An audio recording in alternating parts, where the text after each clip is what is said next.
Ça me fait toujours plaisir de vous rencontrer, Père Michael. Pareillement. Bonjour, Chantal. Là, le beau temps est arrivé. Puis, Enfin. Enfin. Enfin. Mais il y a une question qui me trottait dans la tête. Est-ce que les mariages, ça vient seulement avec le beau temps ou vous célébrez des mariages aussi pendant l'hiver?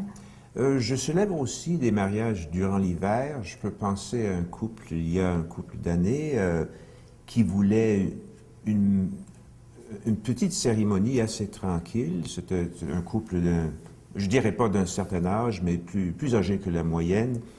Ils voulaient avoir un mariage dans la petite chapelle, ici dans l'église, et c'était au mois de mars. Traditionnellement, on ne célébrait pas les mariages durant le carême, mais ce n'est pas une loi stricte, mais ce n'est pas une loi, c'est seulement une coutume. Mais quand même, je reçois très peu de demandes pour avoir des mariages durant le carême. Ce n'est pas le temps préféré de l'année pour des couples qui veulent se marier. Normalement, par exemple, les mariages ont lieu du mois de mai jusqu'au mois d'octobre, ce qui correspond avec la belle température. Là, c'est beau la cérémonie du mariage et tout ça, mais il faut se préparer. Et les gens, est-ce que, bon, au niveau catholique, est-ce que les gens se rendent bien compte de... Est-ce qu'ils sont au courant, ceux qui s'impliquent là, au niveau de la religion? Autrefois, quand un couple venait voir le prêtre, il y avait très peu de préparation formelle. Il y avait quelques formules à remplir et on pouvait arranger un mariage seulement quelques semaines avant la cérémonie. Et la raison pour laquelle il y avait peu de préparation formelle, c'est que toute la culture ambiante appuyait le couple dans leur engagement. Leurs parents, leur parenté, leurs amis, tout le monde était là pour les encourager, tandis que de nos jours, c'est à peu près la moitié des mariages qui se terminent par le divorce, à peu près la moitié. Donc, nous avons le devoir de faire ce que nous pouvons faire, aider le couple à se préparer. Alors, ça prend différentes formes dans différentes paroisses. Il y a des fins de semaine, par exemple, mais ici, on est dans une région assez isolée et les fins de semaine sont assez rares dans la région. Il y a des fins de semaine en anglais à Sudbury, mais pour des fins de semaine en français, je pense qu'il faut aller dans la région d'Ottawa ou bien de Rouen, peut-être. Ce que je fais d'habitude, moi, je donne ce livre à des couples qui viennent pour se marier. Je ne sais pas si on peut bien voir le livre, Projet mariage. Et c'est un livre de travail, c'est-à-dire que dans chaque section, il y a une couple de pages de contenu, mais le reste, dans chaque section, il y a un questionnaire pour le monsieur et ensuite un questionnaire pour la madame. Et les questionnaires sont identiques. Alors, l'idée, c'est que chaque personne remplit le questionnaire. Ensuite, ils partagent leur questionnaire et ils discutent des enjeux qui ont été abordés dans le questionnaire. Il y a 4 sections. La communication, les finances, la sexualité et la spiritualité. Alors, c'est un livre de travail pour le couple. Je leur donne ce livre-là et c'est à eux de décider ce qu'ils veulent faire avec le livre. Je ne vois jamais ce qu'ils écrivent dans le livre. C'est pas mes affaires. Vous ne faites pas la correction? Non, okay. c'est pas mes affaires. Il n'y a pas de B+, B. Okay. Et évidemment, je suis loin d'être un expert dans le mariage. Je ne suis pas marié, mais quand même, je peux donner au couple des ressources pour les aider à se préparer au mariage. Et c'est ça que je fais. Et ayant fait cela, je pense que j'ai fait mon devoir parce que je prends pour acquis que j'ai affaire avec des adultes. Avec des adultes, on leur donne les ressources qu'il leur faut et c'est à eux autres de décider ce qu'ils veulent faire avec ces ressources-là selon leurs besoins. Donc, mais j'imagine que vous vous asseyez avec ces gens-là pour discuter un peu auparavant. Pourquoi l'importance? Pourquoi ils veulent se marier? Cela prend la forme de de la rencontre initiale, il y a un formulaire très détaillé que je remplis avec le couple. Premièrement, je les rencontre ensemble, ensuite je les rencontre séparément, et on finit la rencontre pour être ensemble encore une fois. Ça dure à peu près 1 heure et il y a des questions très détaillées sur le sens religieux du mariage. Et si une personne ne comprend très bien le sens du question, je peux exprimer la question autrement. Alors, c'est dans ce sens-là que ces discussions sont abordées. Ensuite, je leur demande de me rencontrer une 2e fois à peu près 1 mois avant la cérémonie, et c'est justement pour préparer la cérémonie et pour choisir les lectures. J'ai un livre de lecture, un livret de lecture que je leur donne, et ce sont les couples qui choisissent les lectures, parfois auparavant, parfois devant moi.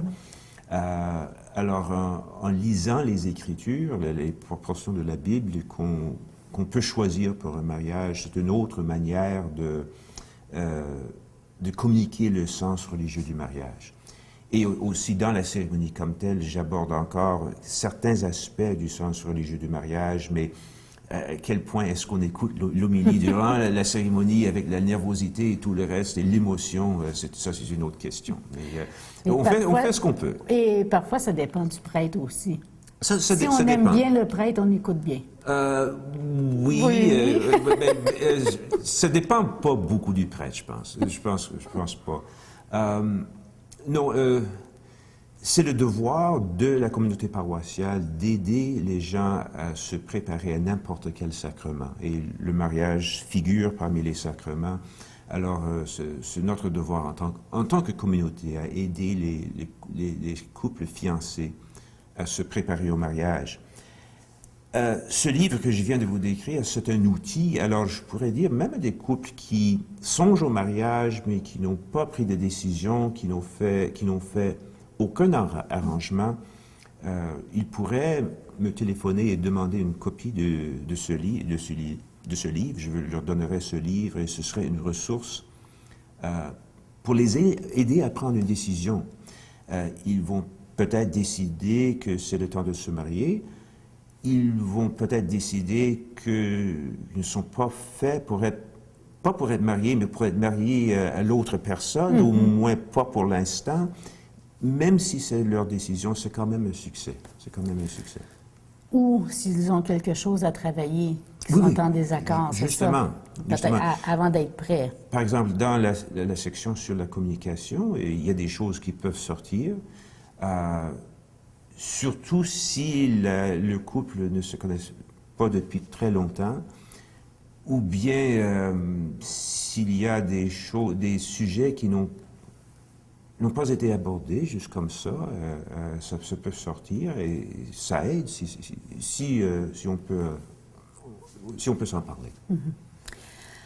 Bon, si on se rappelle, on entend nos parents ou nos grands-parents, parce que moi, c'est certain que mes grands-parents sont partis maintenant, là. Non, ben, on attendait, bon, si je marie le 4e cousin ou 3e cousin, j'ai une dîme à payer, ou je me souviens plus du mot. Est-ce que ça arrive? Il y a des critères où est-ce qu'on peut ne pas se marier parce que... Il n'y a pas de dîme à payer, mais évidemment, le terme technique, c'est la consanguinité. Et on peut se marier jusqu'à un certain point de consanguinité, mais on ne peut pas aller plus loin. Alors, si quelqu'un est un cousin assez éloigné, on peut se marier à cette personne-là, mais pour se marier à un cousin ou une cousine un peu plus proche, là, ça prend parfois une dispense.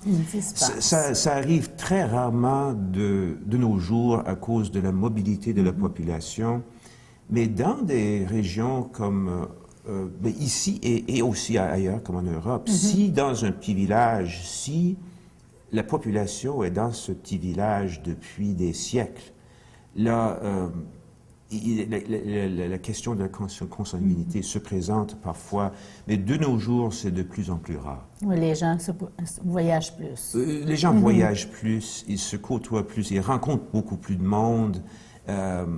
Et aussi l'idée de se marier à quelqu'un qui est dans la parenté, même la parenté éloignée, ça a très peu d'attrait dans notre culture aujourd'hui.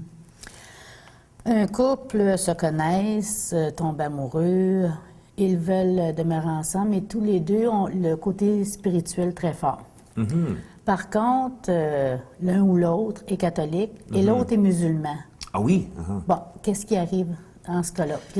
Disons que c'est le catholique qui insiste le plus dans son Église. Bien, là, c'est là que la communication devient très, très importante. Très importante. Je crois que vous mentionnez en particulier le cas des musulmans. Chez les musulmans, si j'ai une certaine connaissance de la religion musulmane, mais pas de l'intérieur, évidemment, mais dans l'islam, je crois qu'il est exigé que si un musulman se marie à quelqu'un qui n'est pas musulman, si un homme musulman, mettons, se marie à une femme qui n'est pas musulmane, il faut que l'autre personne se convertisse.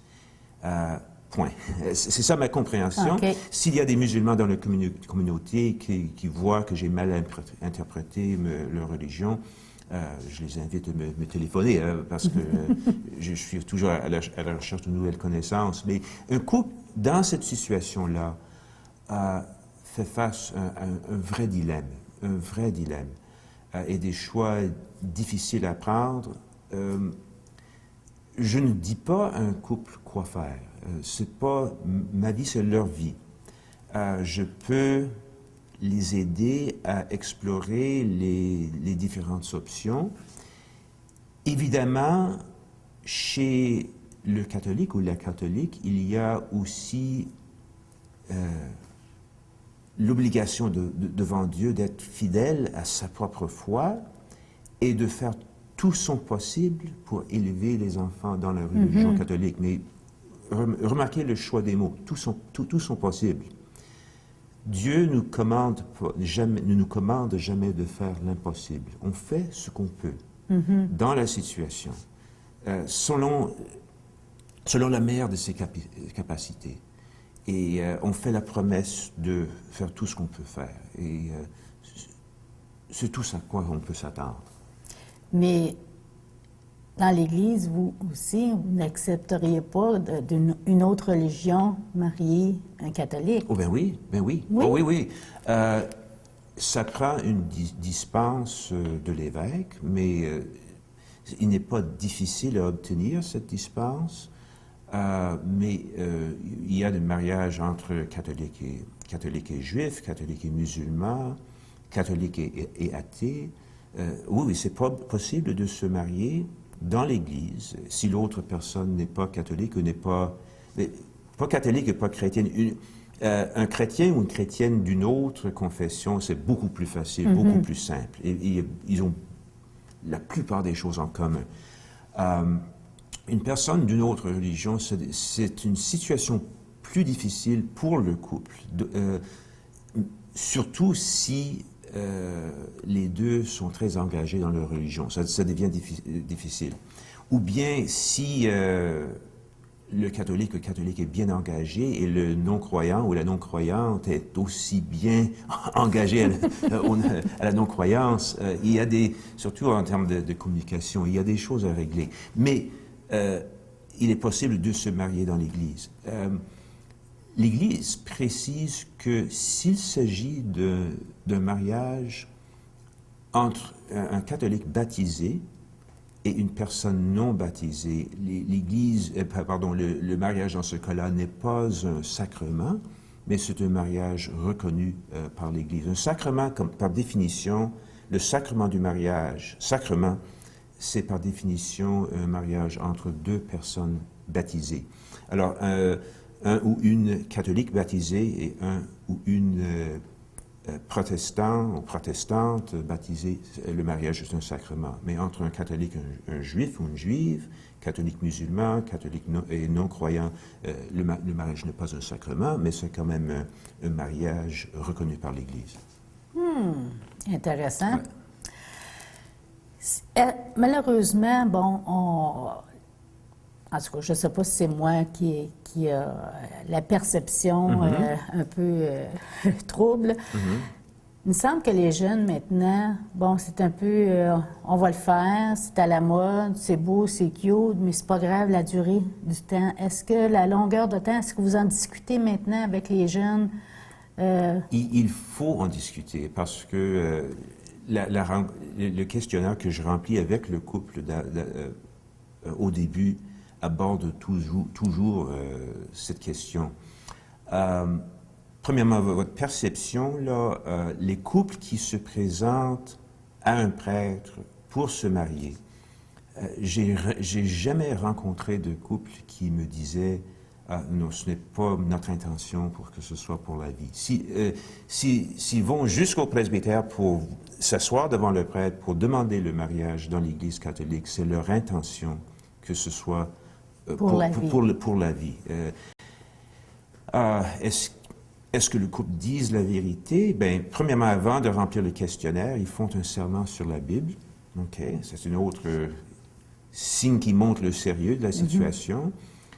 Moi, dans toutes mes relations avec les gens, si le choix entre, disons, croire la bonne foi de la personne et être sceptique, je choisis de croire à la bonne foi de la personne. C'est pas la naïveté de ma part, parce que une personne naïve, c'est une personne qui ne pourrait jamais soupçonner que l'autre ne dise pas la vérité. Mais si on a le choix de croire une personne ou de ne pas croire, et quand il y a un doute, croire la personne, ce n'est pas la naïveté, c'est la charité. Que c'est bien dit. Ouais. Est-ce que vous auriez des conseils à dire aux gens, bon, si vous pensez au mariage, il y a des choses à penser auparavant, à réfléchir? Des choses à réfléchir auparavant. Mais premièrement, cette sorte de conversation entre les deux couples cette sorte de conversation ne se fait pas régulièrement devant le prêtre, d'après mon expérience, là. S'il y a des choses à régler dans leur vie personnelle, dans mon expérience, surtout mon expérience récente, le couple ne parle pas volontiers des choses trop personnelles devant le prêtre. C'est juste peut-être la culture dans laquelle nous vivons. Mais si le couple abordait avec moi ces questions-là, je ferais mon mieux pour les aider à explorer leurs différentes options et de proposer, et les aider à clarifier la situation. Mais des enjeux personnels dans la vie du couple, depuis ma rentrée dans la vie de pastorale, de par mon expérience, ce n'est pas des choses que les gens discutent avec le prêtre. Une chose que j'allais oublier, Père Michael, c'est possible pour des gens qui sont concubins en ce moment, qui ont déjà été mariés. Est-ce que c'est possible qu'un jour ils pensent, ils sont sincèrement amoureux et au niveau spirituel, ils se sentent peut-être mal à l'aise de ne pas être mariés face à Dieu? Est-ce qu'ils peuvent vous rencontrer? Est-ce qu'il y a des chances qu'ils peuvent se marier? Ils peuvent se marier. Il y a dans l'Église catholique ce qu'on appelle une déclaration de nullité. On l'appelait autrefois annulation, le terme existe encore. Et ce que c'est une enquête, un procès, pas devant un tribunal, mais pour essayer de voir si un vrai mariage a existé au début. Par exemple, si au début, ce n'était pas l'intention d'un des époux que ce soit pour la vie, si c'était carrément pas l'intention au début, alors le mariage n'est pas valide. Si c'était carrément pas l'intention au début de d'avoir des enfants. Je ne parle pas de l'impossibilité physique d'avoir un enfant, ça c'est une autre question. Mais si la possibilité physique était là et c'était carrément l'intention de ne pas avoir d'enfant, le mariage n'est pas valide. Ou bien si l'un des époux n'avait pas l'intention d'être fidèle, ou si un des époux avait déjà ils ont une vie double. Ou bien un manque de maturité psychologique, où une personne n'est tout simplement pas prête à prendre cette décision. Alors, il est possible dans ces cas-là de recevoir une déclaration de nullité. Par exemple, si l'un des époux ou les deux époux étaient très jeunes, peut-être forcés à se marier à cause des circonstances, beaucoup de pression de la part de la famille. Il y a toutes sortes de situations qui peuvent rendre un mariage, une union invalide. Et une déclaration de nullité, c'est tout simplement la reconnaissance qu'au début, il y avait quelque chose d'essentiel qui manquait. Est-ce que l'autre partie est obligée de se faire interroger ou quoi que ce soit? C'est toutes des peurs que peut-être les personnes auraient, bon, ça va peut-être faire de la chicane avec les enfants. Oui, oui. Ou... Interroger, c'est un peu fort. C'est une interview. Une interview qui a des questions qui sont, les questions routinières qui sont là, mais au fond, ce qu'on fait, on raconte la situation. On raconte ce qui est arrivé dès la première rencontre, les préparations au mariage, le jour du mariage, quelque temps juste un peu le mariage. Si l'autre époux refuse de se faire interviewer, une déclaration de nullité est quand même possible. Ça rend la situation un peu plus compliquée. Dans n'importe quel cas, il faut aussi choisir 2 ou 3 témoins, c'est-à-dire des gens qui connaissaient les époux lors de leur mariage. Ça aide beaucoup si on peut interviewer les 2 époux, mais ce n'est pas essentiel. Je crois qu'on a fait le tour de la question. Donc, les gens peuvent vous rencontrer pour, en tout cas, ce manuel. C'est très intéressant si on va faire un projet de mariage. Au moins pour la discussion, une communication, puis vérifier, bon, si on est fait l'un pour l'autre. C'est ça, exactement. Oui. Et comme je disais, c'est un succès, même si on prend la décision, on n'est pas fait l'un pour l'autre ou on n'est pas prêt. Merci beaucoup encore. C'est moi qui vous remercie. Bonne journée.